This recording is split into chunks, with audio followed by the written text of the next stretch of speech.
Chief Keef was only 16 when he dropped "I Don't Like" and changed rap forever, and strangely enough, his worldview lines up with a philosopher from the 1600s who believed human life is violent, chaotic, and always on edge, Chief Keef and Thomas Hobbes.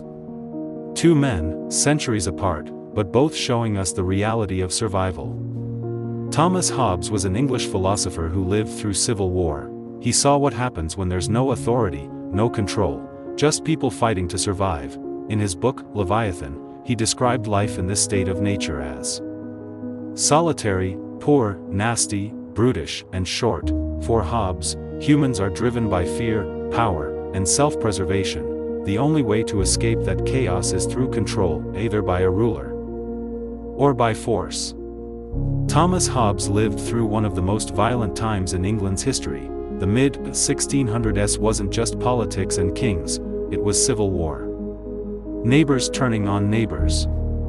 Cities burning. Soldiers tearing through towns. Hobbes saw all of it. He saw what happens when there's no law, no authority, no order. And he realized something most philosophers of his time didn't want to admit: left to themselves, humans will fight. For power, for survival, for respect. To Hobbes, this wasn't just a temporary crisis, it was the natural state of man. A state of fear, distrust, and chaos. A place where life is, in his famous words, solitary, poor, nasty, brutish, and short.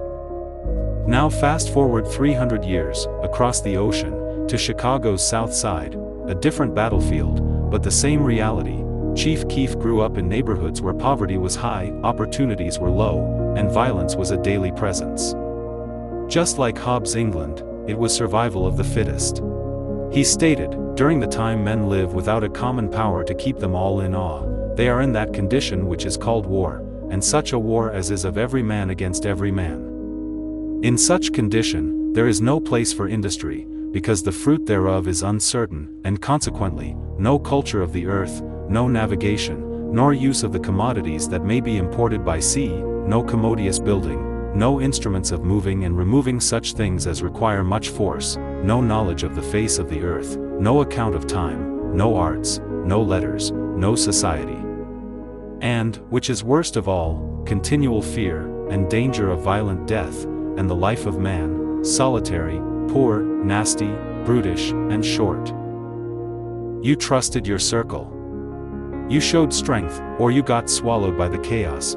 And when Keef picked up a mic, he wasn't just making songs, he was describing Hobbes' state of nature in real time. Songs like Love Sosa or Finito capture the reality of survival, violence, loyalty, distrust, and flexing power to stay alive. Keef's music doesn't sugarcoat life.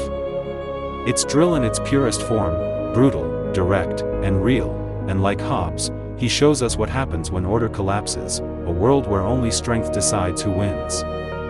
So what do Hobbes and Keef have in common? Both describe life as a battle for survival. For Hobbes, it was civil war in 1600s England. For Keef, it was Chicago's streets in the 2010s, the constant threat of violence, betrayal, and struggle. It's the same human condition, centuries apart. Even the culture Keef built reflects Hobbes' idea of power. Drill wasn't just music, it was a form of order, a way of claiming territory, respect, and survival in a chaotic environment. Just like Hobbes' Leviathan, Chief Keef became a kind of ruler of drill. Not by law, but by influence. Hobbes once said, "Fear and I were born twins." Chief Keef once said, "I got a lot of guns, I got a lot of clothes." Different centuries, different words, but the same vision. Life is survival, and survival means power. Chief Keef is more than a rapper. He's the Hobbes of rap, the voice of a world where order comes only from force, and if you don't like it, well, you know what he'd say, that's something he don't like. Two voices, centuries apart. But both remind us of the same thing: life isn't always orderly, or fair, or safe. Chaos is real, but here's where the perspective comes in. When you recognize the chaos around you, you can choose how to move within it. You can fear it. You can fight it.